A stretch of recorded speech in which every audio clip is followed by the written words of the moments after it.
we're here, early midnight access and everything. The official expansion launch week hits, so it's a big week. I got some tips and tricks to get you through the first week, some changes that Blizzard has implemented in a recent round of changes, so we'll talk about some of that stuff here. Let's just go ahead and jump straight in. Also, Slayer's Rise to talk about, so here we go.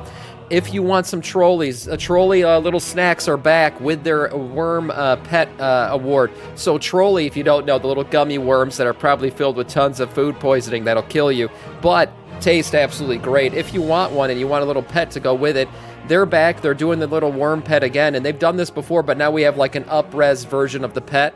So if you buy yourself some trolleys, you'll get a little code on the back that you can go ahead and put into the game and get your little pet. You can also get some Diablo rewards out of this thing too. So yeah, get your little trolleys and everything. Maybe if Mountain Dew kicks off some kind of event too, you can wash it down with that fucking poison and enjoy World of Warcraft as it stands.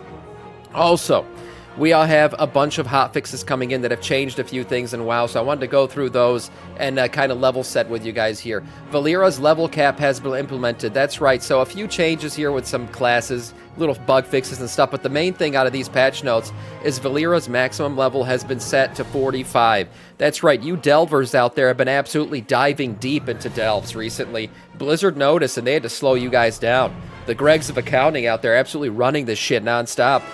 So Valeera has been cap set at level 45, at least until Season 1 starts. So if you were out there trying to grind out Valeera or grind on Valeera, as many of us would like to do, you can only do that up until level 45. Once Season 1 kicks off, then you'll be able to start pushing her level further. So just wanted to put that out there. Massive buffs to Professions trinkets. These trinkets might be set to be some of the best trinkets to start Season 1. Blizzard went around and buffed all these Profession trinkets out the ass, so a lot of these are going to be hitting a lot harder, probably some of the best in slot trinkets at least before Season 1 kicks off. So if you're gearing out, setting yourself up for Season 1, I'm going to tell you a few other places to grab some good gear, but Profession trinkets might be the way to go when it comes to trinkets, at least until the season kicks off. A few macro changes for all you degens out there who are trying to bypass the fact that add-ons have been disabled. These will no longer work. So these super high-tech, 20-line macros that call shit out or target 3 different things at once, that's all been kind of, taken out of the game. Blizzard essentially put a cooldown on macros that will no longer allow you to triple click macros to select 3 different things or have callouts from macros, essentially replacing what a DBM callout used to be. Those will no longer exist either. These callouts can still exist in raid party and raid warning, etc. chats, but there's a time limit, as I said. They can't just physically call shit out constantly. And then also when it comes to hyper-targeting things, that will no longer be allowed. So all of your little workarounds that you've been working on will no longer kind of be a thing. But hey, playing the game without add-ons to me has been pretty fun. Now, we haven't fully raided a new raid without add-ons yet. We did run Mana Forged Omega without add-ons, and it was pretty fine. We'll see how the new raid goes. Supposedly new mechanics and stuff that will be much more fun to play through without add-ons. We'll see. So far, I'm enjoying WoW without add-ons personally. I've been enjoying it a lot. So yeah, all of you crazy macros that you guys made won't be working anymore. The Darkmoon Faire is now live, but it's been nerfed. I know last week we talked a lot about, the Darkmoon Faire buff is coming and it's going to be fantastic for the start of this expansion. Well, for experience, that still holds true. 10% experience buff, so pick up the Darkmoon Faire buff if you're going to play today. Make sure you go ride the little roller coaster, pick up the Wii buff, maybe buy the hat just in case you die while you're questing, to also have that to implement the buff again if you do die. But besides that, all of the experience buffs will not apply to any renown tracks for Midnight. That's right, so if you thought you were going to hoard all your shit for Midnight Reputation this week, or also, prepare yourself for just grinding out Renown this week, that's not going to happen.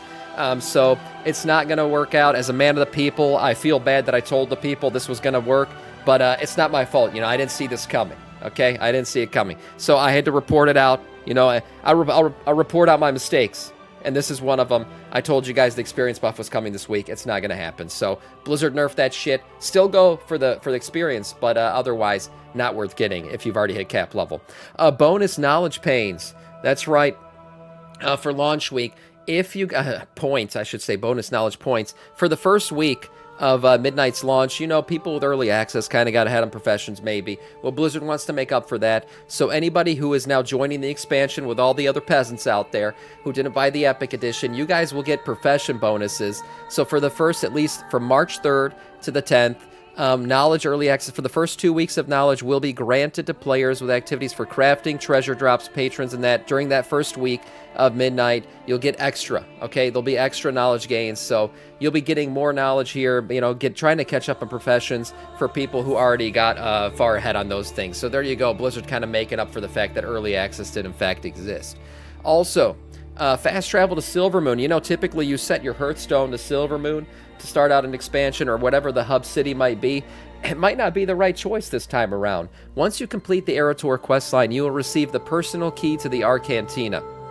Right, this is that hub where you can do little world quests that take you all over Azeroth. Very excited to actually do this content later on.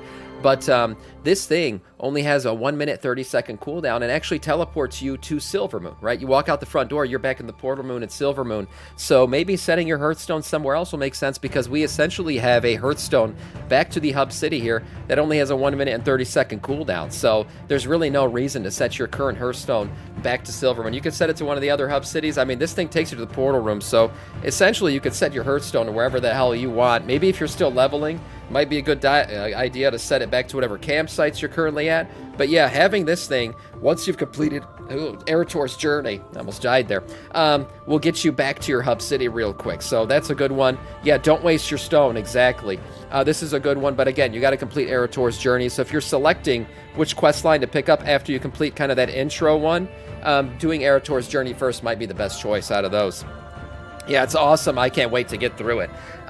Obtaining a Sunwhale hatchling pet. That's right. There's a little pet, actually, that you can get that I kind of wanted to make people bring their attention to. The Rookery Cache is a little pet that you can get for the swinging hatchling pet. So going up to this thing and giving some tasty meat, offering some tasty meat in a little tray is a really quick way to get this cute little hawk strider, this dragon hawk, I should say, pet.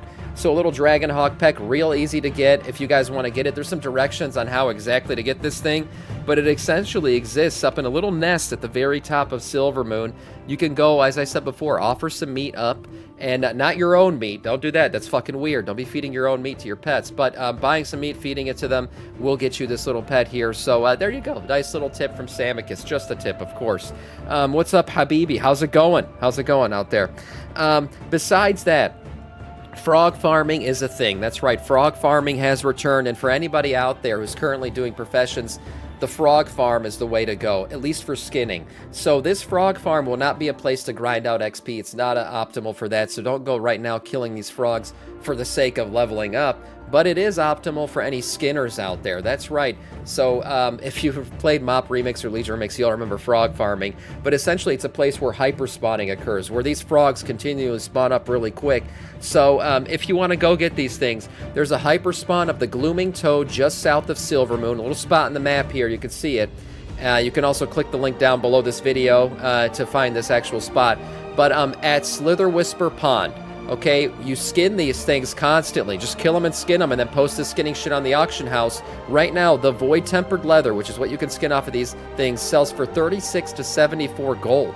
Now, of course, once Samiccus reports on this, these prices might drop because a lot of people watch these videos. I'm just telling you.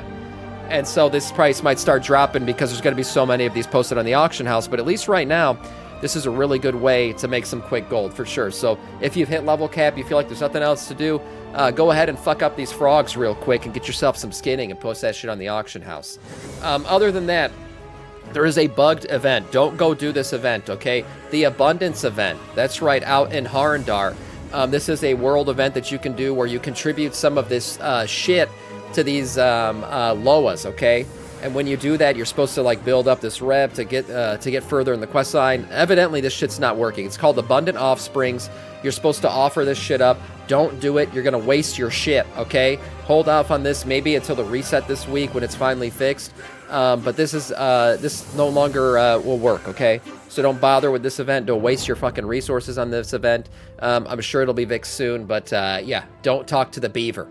Yeah, it's a beaver, believe it or not. Okay, moving on. Get your 4 pieces real quick, guys. Probably the best way to get your 4-piece set, or I should say 4 pieces of Champions gear, not your 4-piece tier set. 4 pieces of Champions gear right now is through the renown tracks. So leveling up renown might be the best thing to do once you've hit cap level. And you're going to want to just do world quests, right, to level up these renown tracks. Each of these renown tracks at a certain point will give you a piece of champion level gear. This is probably the best gear that you can get right now before Season 1. So go ahead and do that. Prepare yourself. The different renown tracks are slightly, there's different levels of renown track for each of these. For Silvermoon Court, it's rank 9, you'll get a helm. For Amani Tribe, it's rank 9, you'll get a neck. For Harati, it's a rank 8, you'll get a belt, and then the Singularity at rank 7, you get a trinket. So 4 little slots of gear that you can get at champion level gear through the renown track. This is a really good way to get yourself geared out just before the season kicks off. And then finally, guys, it's time to play with your friends or against your friends. A 40v40 PvP match has arrived, guys. Probably the biggest PvP match we've seen in the game. Since the launch of WoW with the early freaking 40v40 PvP matches that we had? So going through this is going to be exciting. I'm not a big PvPer, but I'm down for some big clashes. So Blizzard dropped a little video here, kind of a guide to the PvP match. We could check this thing out real quick before we end the news. But this one looks excited. I'm actually excited for Slayer's Rise. I am. Let's check this thing out real quick. A little guide here that Blizzard dropped. Hey, my name's Jedith. This is an in-depth look at Slayer's Rise, a brand new 40 vs 40 large-scale PvP battleground coming in World of Warcraft's new expansion, Midnight. Inspired by classic battlegrounds of the past, Slayer's Rise harkens back to Alterac Valley and Isle of Conquest, taking the best aspects of both and mashing them together. That's right, Isle of Conquest, probably the biggest PvP arena that we've gotten recently. To create a new, modern, chaotic mashup. Slayer's Rise takes place in the disordered landscape of the Voidstorm, where the conflict centers on 2 powerful Dominar warlords, Vidius and Zeodan, who are vying for dominance, because that's what Dominars do. They dominate. To no one's surprise, the Alliance and Horde get pulled into the struggle, and players will be aligned with one of the rivaling Dominar factions. Teams will spawn on opposite sides of the map and converge smack dab. Man, this literally looks like a MOBA map. That's what this looks like. 3 lanes here. And then you got bosses at the end. Is this a giant MOBA match? Is that what that sounds cool. In the middle, in a massive battle of blood and glory at the path of predation. Decimate the enemy forces and secure a reinforcement advantage for your faction. Capturing the Shenzar refinery grants an early advantage in the battleground, creating weapons of war to disable the enemy defenses. Interesting. And what happens here could easily define the rest of the match. But don't worry, the fight is only getting started on Slayer's Rise. Next, your team will barrel down your assigned lane to destroy enemy defenses and eliminate key NPCs guarding progression. Step sounds like into a the various MOBA. Black holes scattered across the zone for a buff that allows you to temporarily fly and move quickly between points of interest. Send some of your team to split off and recruit neutral NPC forces. These helpers will bolster the defenses of your side and help push the lane. Again, there are MOBA. 3 keys to success when fighting in Slayer's Rise. Number 1. Attack the important enemies at the Bastion of Might and Bastion of Valor. This is PvP after all. You're not gonna win with pure defense. Number 2. Protect Star Eater Pavilion and Shadow Ridge Outpost from being destroyed. You do have to have some defenses though. Your team's structures and recruited NPCs are the glue that holds it all together. Don't let the enemy team undo all the hard work you've put in building things up. And number 3, keep your ears open for the opportunity to push the advantage from the north with massive units. These NPCs can give you huge advantages. Do not ignore these guys because they can make or break the entire game. With enough coordination, strategy, and a little bit of elbow grease, you'll make it to the opposing team's Dominar leader, who you'll have to defeat to claim victory and take home the win. Again, my name is Jedith. You can find more of my content at youtube.com/JedithTV. Link will be down in the description. Thanks for watching, and I'll see you on the battlefield in Midnight. Nice. That looks pretty damn cool. It's like playing a first-person MOBA or something. You pick up resources, get more NPCs to push lanes. Definitely sounds like a cool one. The most accurate comp. Sam will go in and just die over and over. How dare you? How dare you? I'm an excellent PvPer. So this looks cool. Overall, Nautilus tips and tricks here today that we dropped. And then I'm really excited to do this 40v40 epic battleground. Maybe we'll try it, make a giant group here on stream. For now, that is all in terms of news.